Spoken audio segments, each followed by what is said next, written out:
करते हैं।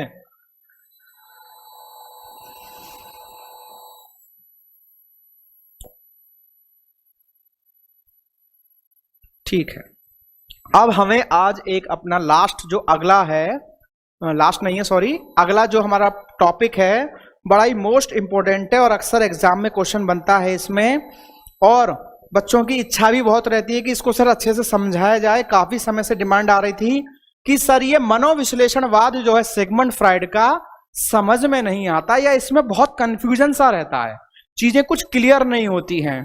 तो मैं प्रयास करूंगा इसको बहुत अच्छे से समझाने का, फिर भी मैक्सिमम चीजों को मैं इस पर चर्चा करने का प्रयास करूंगा।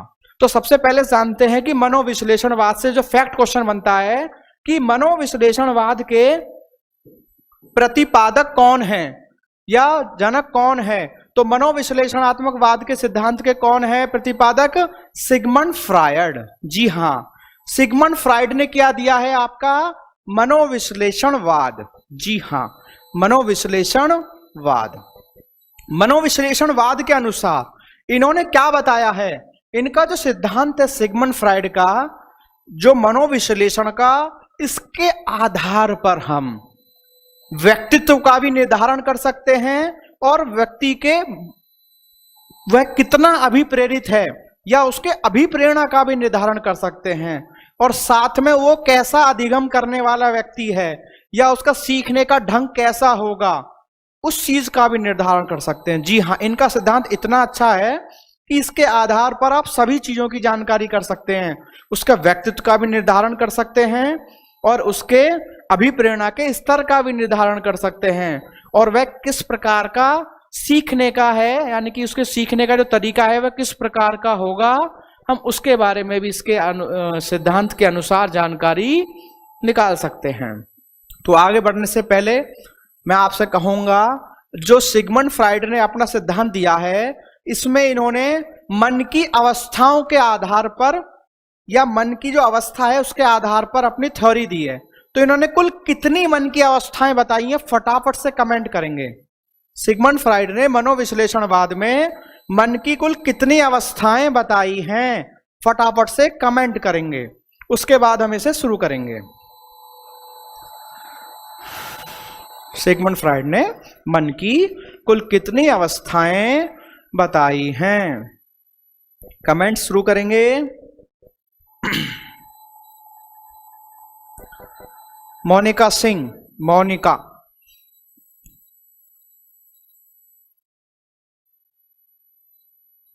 कमेंट्स आने शुरू हो गए हैं।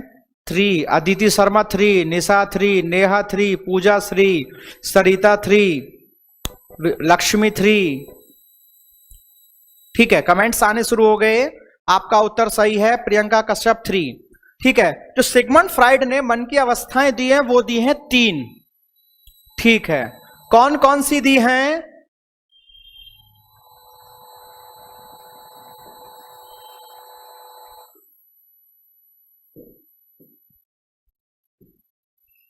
पहली दी है इड, दूसरी दी है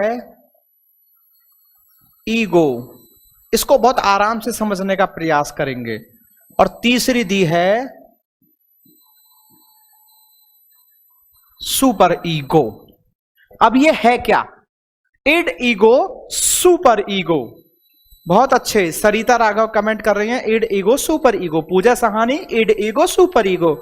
ठीक है, चेतन, अर्धचेतन और अचेतन, बिल्कुल ठीक है। आगे बढ़ते हैं। Id, ego, super ego.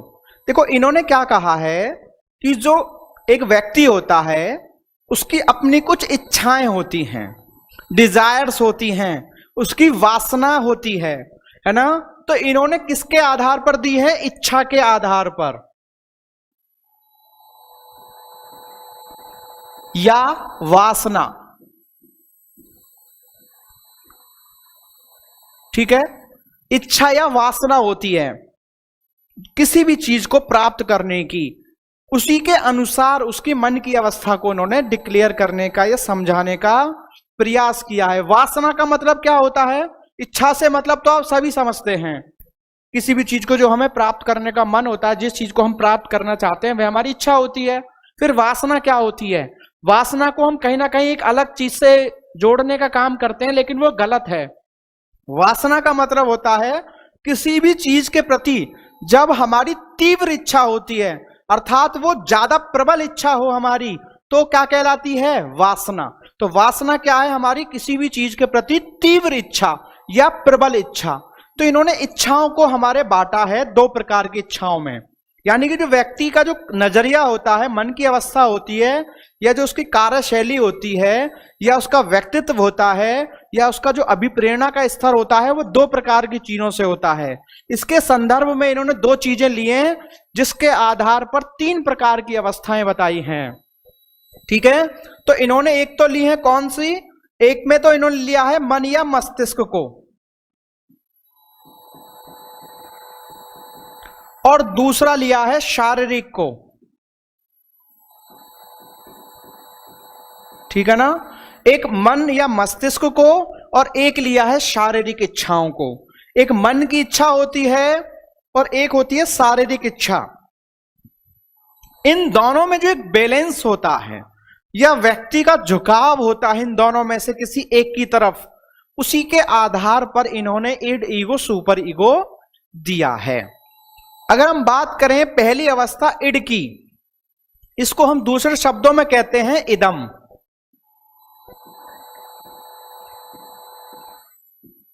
Ego को कहते हैं अहम, और सुपर ईगो को कहते हैं परा अहम। ठीक है, पहला है इड, इसको इदम भी कहते हैं, इसको अचेतन भी कहते हैं और नॉन कॉन्शियस भी कहते हैं। देखो, इद और इदम आपको शायद समझ में नहीं आए, लेकिन अचेतन और नॉन कॉन्शियस थोड़ा आप समझ पा रहे होंगे। नॉन कॉन्शियस मतलब चित्त अवस्था में ना होना, एकदम ठीक ना होना, नॉन कॉन्शियस। अचेतन, चेतन ना होना, यानी कि जागृत ना होना ठीक से। ठीक है ना? तो उसको हम कहते हैं इड। इड है क्या? इड जो हमारी अवस्था है, ये हमारी सबसे पहले विकसित होने वाली है। सबसे पहले जो किसी बालक का जन्म होता है, तो सबसे पहले तभी से उसमें क्या होती है? इड होती है। यह सबसे पहले विकसित होती है। इड क्या होती है? हमारी सबसे पहले विकसित होती है। जो इड है हमारा, वो सर्वाधिक किस अवस्था में देखने को मिलता है?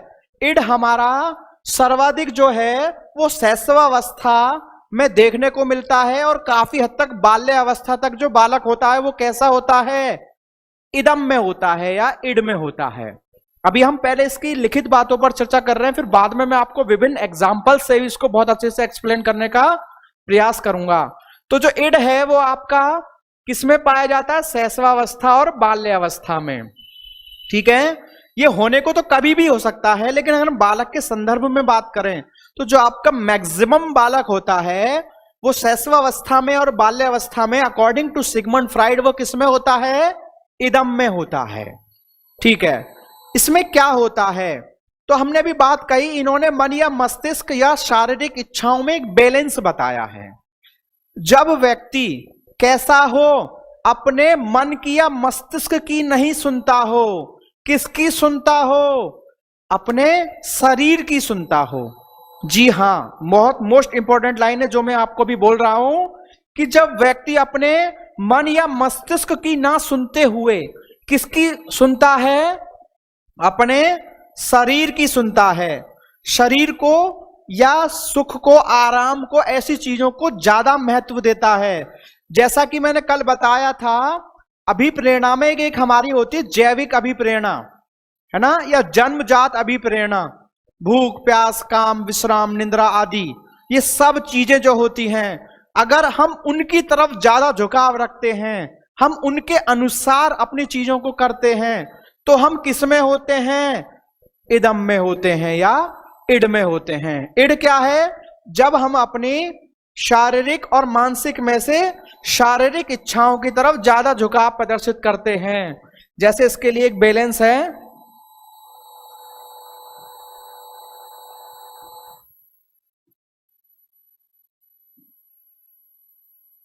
ठीक है, ये एक बैलेंस है, देखा होगा आपने, इस तरह से होता है। तो ये क्या है? जब व्यक्ति किसकी तरफ ज्यादा झुकाव हो? शारीरिक इच्छाएं, देखिए इसमें कहां ज्यादा झुकाव है, व्यक्ति किसकी तरफ ज्यादा झुक रहा है, शारीरिक इच्छाओं की ज्यादा सुन रहा है, मानसिक इच्छाओं की या मन की इच्छाओं की, या मन में बोल रहा हूं लेकिन मन से मतलब है मस्तिष्क से है, अर्थात जो सही है सैद्धांतिक चीजें हैं उनकी तरफ ना ध्यान देते हुए व्यक्ति किस पर ज्यादा ध्यान दे, शारीरिक इच्छाओं पर। है जी, 3 दिन बाद पेपर है, आपसे कोई कहे कि चलो मैं आपको घुमाने ले चलता हूं 2 दिन के लिए, सारा खर्चा मेरा। 3 दिन बाद पेपर है, 2 दिन के लिए कोई आपको घुमाने ले जा रहा है और आप कहते हैं ठीक है चलते हैं, कोई बात नहीं देखा जाएगा, तो आप कौन सी अवस्था में हुए, इड में हुए, अर्थात आप किसकी तरफ ज्यादा ध्यान दे रहे हैं, सुख सुविधाओं, जो भी आपकी जैविक अभिप्रेरक हैं, भूख प्यास आराम विश्राम घूमना फिरना, जो एक सुख की बात होती है जहां पर इनकी तरफ आपका झुकाव ज्यादा हो तो आप किस में होते हैं, इडम में होते हैं। शारीरिक इच्छाओं पर मानसिक इच्छाओं का नियंत्रण नहीं रहता है। कौन ज्यादा हावी रहती है, शारीरिक इच्छाएं जब हावी रहती हैं तो वह क्या कहलाता है, इड कहलाता है। आनंद सिद्धांत पर आधारित, यहां पर व्यक्ति क्या चाहता है, बस आनंद मिल जाए। मूल प्रवृत्ति का केंद्र, जो भी हमारी मूल प्रवृत्तियां होती हैं, संवेग होती हैं, उनको पूर्ण करना चाहते हैं। क्या चाहता है बच्चा, आनंद चाहता है, इसलिए इसको क्या बोला गया है, अचेतन मन का स्वामी बोला गया है। और बच्चा यहाँ पर कैसा होता है, या कोई भी व्यक्ति अगर इस अवस्था में है तो वास्तविकता से उसका कोई संबंध नहीं होता, वह सिर्फ अपने आप में जीता है। ठीक है, अब हम बात करते हैं, ये पॉइंट तो वो थे जो हमने लिखित जाने जिनमें क्वेश्चन बनता है, लेकिन इसको समझने के लिए थोड़ा और प्रयास करेंगे। आनंद का सिद्धांत किसमें है, ये इदम आपका शैशवावस्था और बाल्यावस्था में। जरा याद करिए, जो आपके शैशवावस्था है यानी कि छोटे बच्चे आपके, या बाल्यावस्था तक, इसमें बच्चा कैसा होता है। अगर बच्चे को कोई चीज चाहिए, कोई खाने की वस्तु उसे मन कर गया, तो उसे चाहिए, चाहे रात के 12 बजे 2 बजे कितने भी बज रहे हो, उसको वो चाहिए। ठीक है ना, मम्मी ने कितने अच्छे कपड़े पहनाए, कितना बढ़िया तैयार किया बच्चे को, लेकिन क्या कर दिया, कपड़े सारे कर दिया नंबर 1 नंबर 2। समझ रहे ना मेरी बात को, मतलब सुख, उसे इस बात से कोई लेना देना नहीं है, कोई परेशानी होगी क्या होगी, उसे जो करना है सो करना है, उसे रिलैक्स मिल रहा है जिस चीज में, उसे जिस चीज में आराम मिल रहा है बच्चा वही करेगा, क्योंकि वो किस में है, इड में है। ठीक है ना, बच्चे को कोई भी चीज चाहिए तो वो क्या करता है, रो रो के घर भर देगा। क्यों कर देगा, कि उसे वो चीज चाहिए तो चाहिए, वो किसकी नहीं सुनता। आप उसको समझाने का प्रयास कर रहे हैं कि बेटा नहीं अभी नहीं मिल सकता, या अभी है नहीं, लेकिन बच्चा फिर भी रोएगा। क्यों, क्योंकि उसकी शारीरिक इच्छाएं ज्यादा प्रबल हैं, वह उनके वशीभूत है ना, उनमें वो उसके वश में है, तो क्या है, वह उन पर बिल्कुल भी ध्यान नहीं देगा, है ना। बस उसे क्या है, अपना सुख चाहिए, संतोष चाहिए उसे, है ना, आनंद चाहिए। तो बच्चा क्या करेगा, जोर जोर से रोएगा। और ज्यादा परेशान करोगे तो कहां रोएगा, जाके गेट के बाहर निकल के रोएगा, ताकि आस पड़ोस वाले भी कहें भाई बच्चे का शोषण हो रहा है ना। तो क्या करेगा, और जोर से रोएगा। या उसको जो भी चीजें चाहिए जो उसको सुख दे सकती है या संतोष की प्राप्ति करेंगे, तो उनको किनके सामने मांगेगा, ऐसे व्यक्ति के सामने मांगेगा ताकि वह मना ना कर सके, है ना। तो बच्चा क्या चाहता है, उसका पूर्ण केंद्र किस पर होता है, अपने संतोष पर होता है। तो शैशवावस्था में और बाल्यावस्था में बालक कैसा होता है, आनंद के सिद्धांत पर होता है। ठीक है ना, उसको क्या है, शारीरिक इच्छाएं ज्यादा प्रबल होती हैं, मानसिक इच्छाओं पर वह ध्यान या फोकस नहीं करता। एक प्रकार की कैसा होता है, वो थोड़ा पशु प्रवृत्ति या स्वार्थी प्रवृत्ति होती है। कैसा होता है, पशु प्रवृत्ति। पशु प्रवृत्ति का मतलब पशु सिर्फ अपने लिए जीते हैं, है ना। पशुओं की क्या प्रकृति होती है, सिर्फ भोजन मिल जाए और लेट मार लें काफी है। अगर इस दुनिया में बात करें, इस दुनिया में फटाफट से कमेंट करके आंसर देंगे, इस दुनिया में सबसे ज्यादा संतुष्ट जो है वो कौन व्यक्ति है या कौन जीव है, कमेंट करेंगे फटाफट। इस दुनिया में सबसे ज्यादा संतुष्ट जो है वो कौन होता है, जिसकी ज्यादा इच्छाएं नहीं है, आसानी से संतुष्ट हो जाता है। कमेंट करेंगे, देखते हैं आप किसको कह सकते हैं। आपकी अपसारी चिंतन को देखेंगे, आपका उत्तर क्या हो सकता है।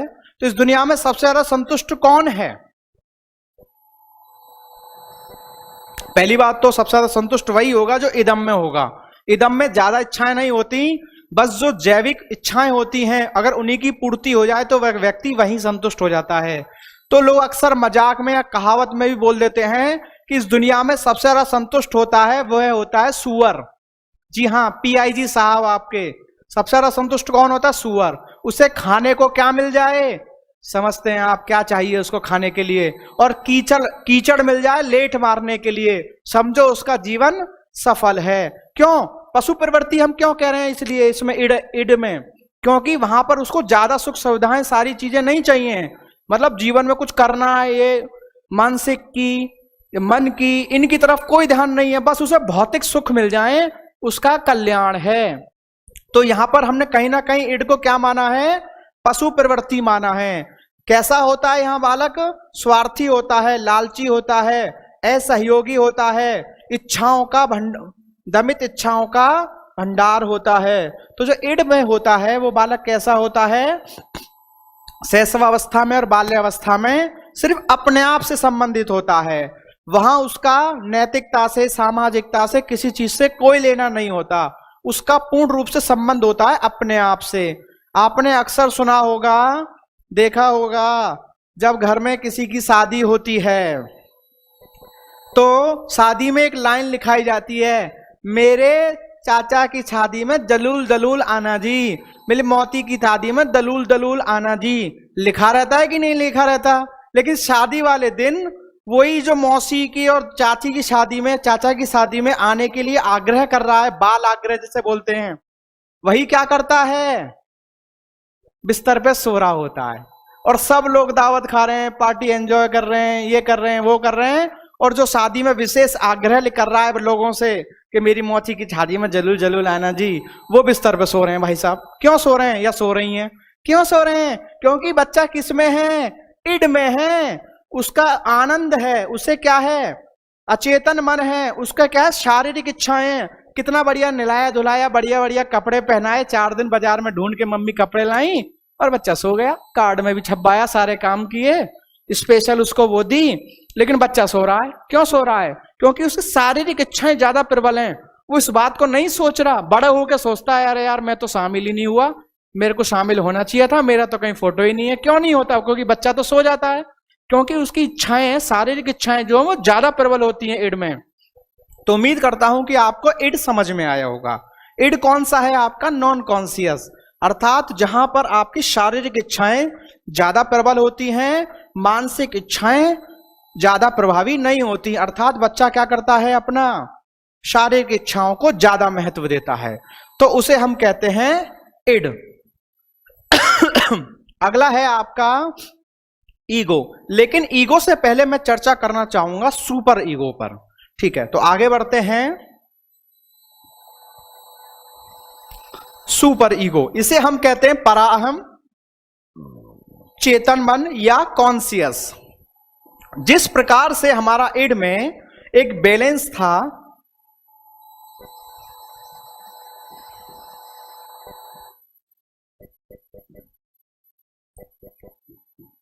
हमारी जो शारीरिक और मानसिक इच्छाएं थी, तो यहां पर क्या होता है? व्यक्ति की जो शारीरिक मांग होती है या शारीरिक इच्छाएं होती हैं, उन पर कम फोकस होता है, और मानसिक,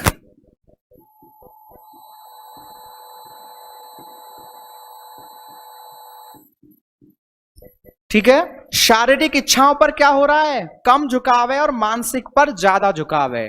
यहां पर बैलेंस क्या हो जाता है? उल्टा।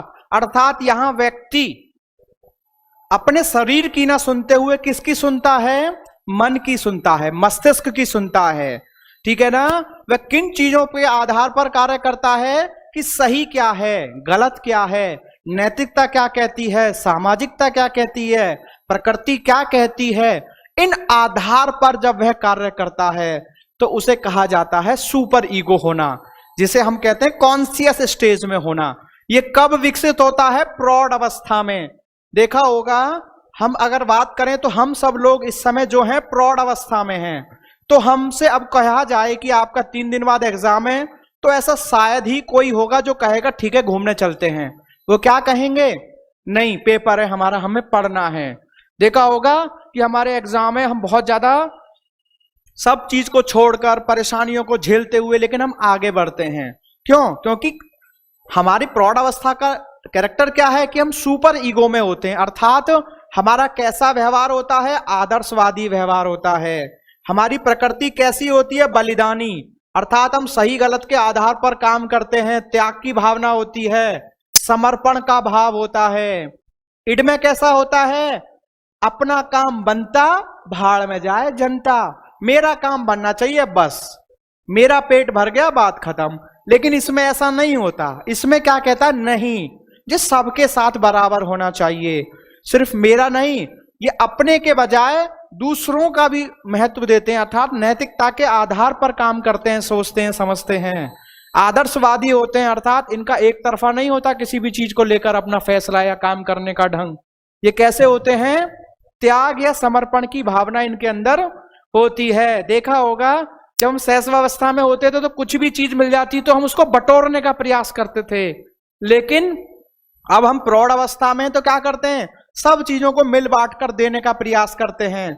जब एक व्यक्ति जन्म लेता है, बालक जन्म लेता है, तो वह सिर्फ अपने बारे में सोचता है, निजी हितों में काम करता है शैशवावस्था में, बाल्यावस्था में। लेकिन वही जब प्रौढ़ अवस्था में आता है तो वो क्या करता है, अपनी चीजों को छोड़ देता है। जैसे हमारे माता पिता प्रौढ़ अवस्था में हैं, धीरे धीरे वृद्धावस्था की तरफ जा रहे हैं, तो वह उन चीजों को जिनको वह बहुत पसंद करते हैं उनको भी क्या करते हैं, अपने बच्चों के लिए, आसपास के लोगों के लिए छोड़ देते हैं, आसानी से संतुष्ट हो जाते हैं कि चलो कोई बात नहीं। लेकिन वही कभी शैशवावस्था में, बाल्यावस्था में ऐसे होते हैं कि कितने प्यार से भी किसी चीज को मांगोगे तो वो नहीं देते हैं, है ना। लेकिन बाद में उनका व्यवहार कैसा हो जाता है, आसानी से चीजों को छोड़ देते हैं, क्योंकि वह किस में आ जाते हैं, सुपर ईगो में आ जाते हैं। यह आदर्श व नैतिक मूल्यों की बात करते हैं। ये कैसे होते हैं, वास्तविकता में होते हैं, ठीक है ना, सही गलत के बारे में बात करते हैं। इसका विकास सबसे अंत में होता है। जी हाँ, सुपर ईगो का सबसे लास्ट में होता है और इड का सबसे शुरू में विकास होता है। आदर्शवादी सिद्धांत से संनियंत्रित होते हैं, दूसरों के लिए जीते हैं और सब कुछ उनके लिए समर्पित कर देते हैं, ठीक है ना। शुरुआत में हम कहते हैं ना कि जो बचपन में हमने आनंद लिए वो हम अब नहीं ले पाते, अपने जीवन को उस प्रकार से नहीं जी पाते। हम जो पहले जिस प्रकार से खुश हो लेते थे वो खुशी हमें अब नहीं मिलती। क्यों नहीं मिलती, क्योंकि वहां पर हमारा पूर्ण रूप से फोकस किसको होता था, खुद को लेकर, क्योंकि हम इड में होते थे। इड में क्या होता है, पूर्ण रूप से अपने ऊपर वो होता है फोकस, सुखवादी सिद्धांत पर होते हैं हम, ठीक है। चीजें ना मिले तो विरोध करते हैं, इस तरीके से रिएक्ट करते हैं कि हमें चाहिए तो चाहिए, कुछ भी करो कैसे भी करो लेकर के आइए, हमें चाहिए। लेकिन इस स्टेज में आकर हम सब चीजों को समझने लगते हैं, दूसरों के बारे में भी सोचते हैं, दूसरों के लिए जीते हैं, सब कुछ समर्पित कर देते हैं।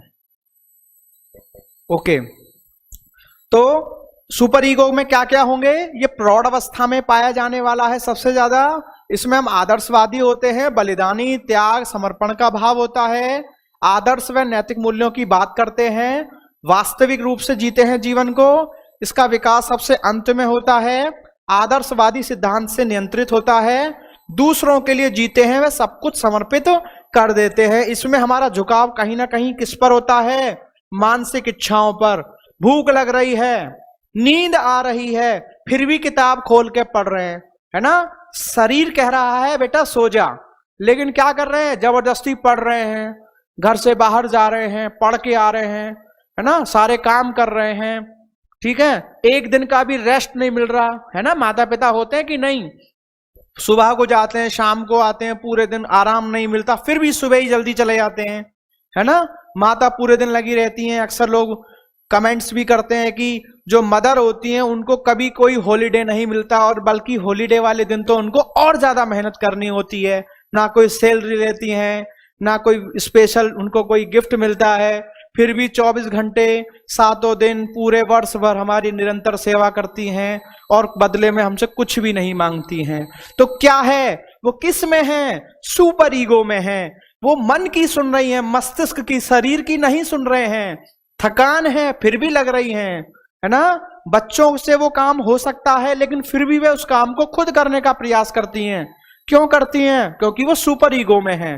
वो अपने किसकी ज्यादा सुन रही है? मस्तिष्क की। उनका मन या मस्तिष्क उनको अलाउ नहीं करता कि वे आराम करें, क्योंकि शरीर की वे क्या करती है? कम सुनती हैं। जो उनका बैलेंस है वो किसकी तरफ ज्यादा जा रहा है? मानसिक इच्छाओं की तरफ। अर्थात वह किस में जी रही हैं? सुपर ईगो में जी रही हैं। अब हम बात करते हैं दूसरी स्टेज जो थी। इड कौन सा है? जो अपने लिए है। सुपर ईगो क्या है? जो दूसरों के लिए है। ठीक है ना। इड कहीं ना कहीं अपने आप से संबंधित होता है। स्वार्थ, पशु प्रवृत्ति, लालच, अपने आप में जीना, अपने अनुसार जीवन जीना, अपने आप को सारे लाभ देना। और सुपर ईगो में कहीं ना कहीं दूसरों के लिए जीवन जीना। सारे सोचना समझना कैसा होता है? आदर्शवादी होता है। त्याग समर्पण की भावना होती है सुपर ईगो में। अब हम बात करते हैं सेकंड ईगो, जिसको हम अहम भी कहते हैं, अर्धचेतन भी कहते हैं और सेमी कॉन्शियस भी कहते हैं। बात करते हैं इसमें हम, ये कब होता है? तो ये होता है हमारा युवावस्था या किशोरावस्था में सर्वाधिक इसका प्रभाव होता है। ठीक है। इसमें क्या होता है? इंसानी प्रकृति होती है। वास्तविकता में व्यक्ति जीता है। कैसा होता है? मिलनसार होता है, सहयोग की भावना होती है, सपनों पर नियंत्रण करता है। ठीक है। ना तो पूर्णतः सुखवादी होता है और ना ही पूर्णतः आदर्शवादी। यानी कि थकान होगी तो आराम भी करना चाहेगा, हमेशा प्रॉपर लगा नहीं रहेगा। और अगर यदि उसे किसी आवश्यक चीज है, कोई आवश्यकता है किसी चीज की और समय कह रहा है कि वो हमें करना चाहिए, तो वह उस पर भी पूरा नियंत्रण करता है, पूरा फोकस करता है। ना कि ऐसा होगा कि निरंतर लगा ही रहे और ना ही ऐसा होगा कि प्रॉपर आराम करे या स्वार्थी जीवन जिए, सिर्फ अपने लिए जीवन जिए। इसका संबंध वास्तविकता से होता है, वर्तमान से होता है और मानवता से होता है। इसमें क्या होता है? ये मन का मुख्य शासक है। मोस्ट इंपॉर्टेंट लाइन है इसकी ये। इसका निर्माण प्रत्यक्षीकरण के आधार पर होता है। प्रत्यक्षीकरण किसे कहते हैं? जो चीजें हमारे सामने होती हैं, परसेप्शन बनाते हैं जिसके आधार पर हम, तो प्रत्यक्षीकरण का मतलब है जब चीजें हमारे सामने होती हैं हम उसके आधार पर जब अपने फैसले करते हैं, किसी भी चीज का चुनाव करते हैं, तो उसे हम प्रत्यक्षीकरण कहते हैं। कमेंट्स कर रहे हैं ये पूजा कुमारी, आज लेट हो गई, कोई बात नहीं बेटा, प्रयास किया करें समय से आने का। उषा सिंह, पूजा बड़ी जल्दी आ गई। अच्छा, उषा को जवाब दे रही हैं, इसका मतलब आप। लक्ष्मी कह रही हैं your way of teaching is outstanding sir. Okay, thank you Lakshmi. ये कौन भूत आ गए हैं? घोस्ट गेमिंग, होस्ट गेमिंग, प्रणाम गुरुदेव। ठीक है, नाम तो अच्छे अच्छे लिखा करो, समझ में नहीं आता कौन है। प्रीति गुप्ता। ओके, चलो आगे बढ़ते हैं। तो ईगो क्या है हमारा? इसमें व्यक्ति क्या करता है? अगर हम शैशवावस्था की बात करें या बाल्यावस्था की बात करें या इड की बात करें, तो उसमें जो है शारीरिक इच्छाओं की तरफ झुकाव ज्यादा होता है। हम किसके आधार पर व्यवहार करते हैं? शारीरिक इच्छाओं की तरफ ज्यादा झुकाव रखते हुए। सुपर ईगो में मानसिक इच्छाएं, जो हमारा मन कहता है, हमारा मस्तिष्क कहता है, हम उसके आधार पर काम करते हैं और अपने शरीर की नहीं सुनते। ठीक है। लेकिन जो सबसे अच्छा माना गया है वो ईगो को माना गया है। ईगो को सबसे अच्छा माना गया है। क्यों? क्योंकि यह क्या होता है आपका, जो आपकी शारीरिक इच्छाएं हैं और मानसिक या मस्तिष्क की इच्छाएं हैं,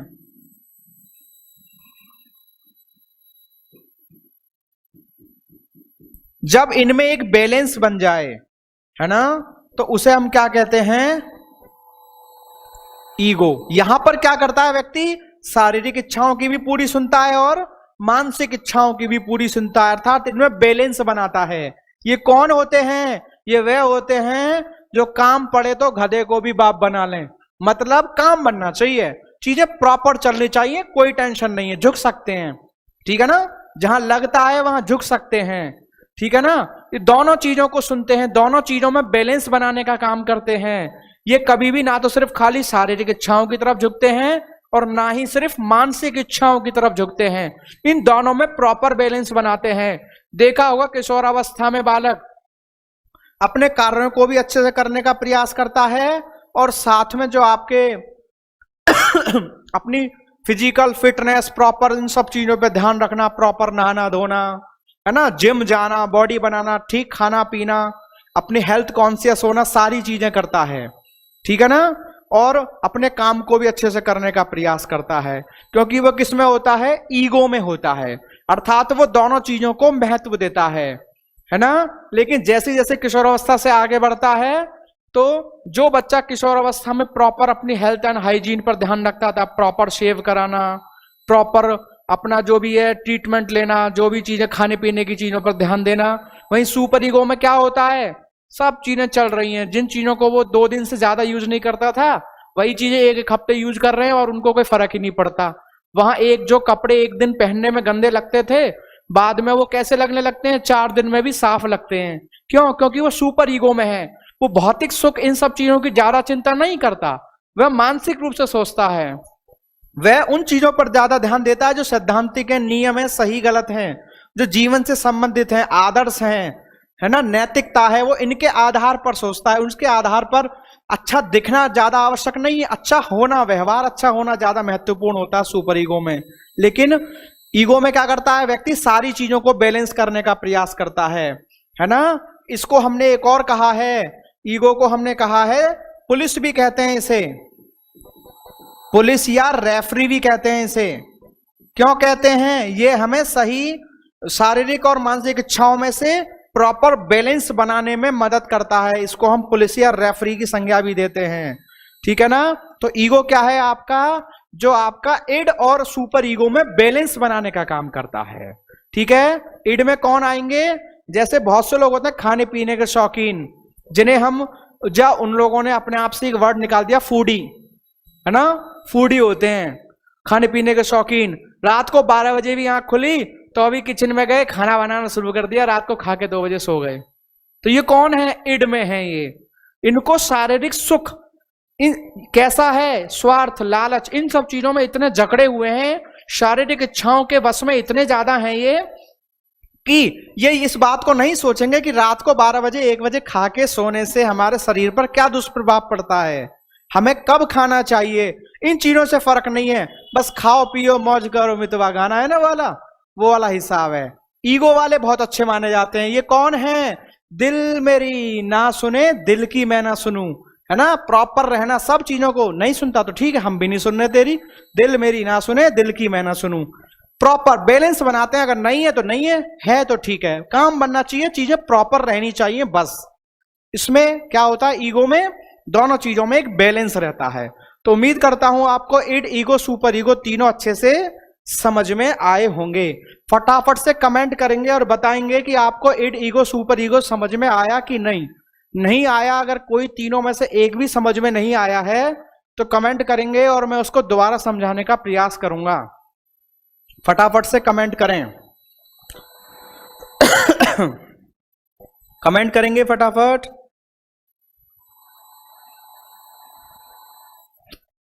कमेंट करेंगे।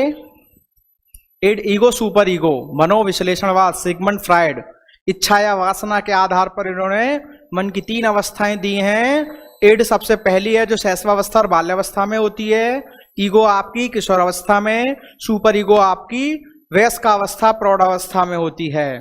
शैशवावस्था में शारीरिक पक्ष पर ज्यादा ध्यान होता है, इड में शारीरिक पक्ष पर, सुपर ईगो में मानसिक पक्ष पर, और ईगो में दोनों पर। जागृति सिंह कह रही है यस सर आ गया समझ में। बंसी सिंह यानी विजय लक्ष्मी, सर आपने एग्जाम्पल ही इतने अच्छे दिए हैं कि सब क्लियर हो गया। सरिता राघव, जी सर अच्छे से समझ आ गया है। उम्मीद, इसका मतलब जो मैं उम्मीद कर रहा था वह ठीक है, आपको समझ में आ गया है। लक्ष्मी कह रही है जी सर समझ में आ गया। तो इड, ईगो, सुपर ईगो भूलना नहीं है, बहुत अच्छे से याद रखना है, ठीक है। इड वाले हैं जो अपने लिए जीते हैं, सुपर ईगो दूसरों के लिए। ईगो बैलेंस बनाते हैं, सब चीजों को ध्यान रखते हैं, सबसे अच्छा माना गया है ईगो को। तो इसी के साथ आपका सिगमंड फ्राइड का मनोविश्लेषणवाद हमने समझाया आपको। इससे आगे बढ़ते हैं, देख लेते हैं।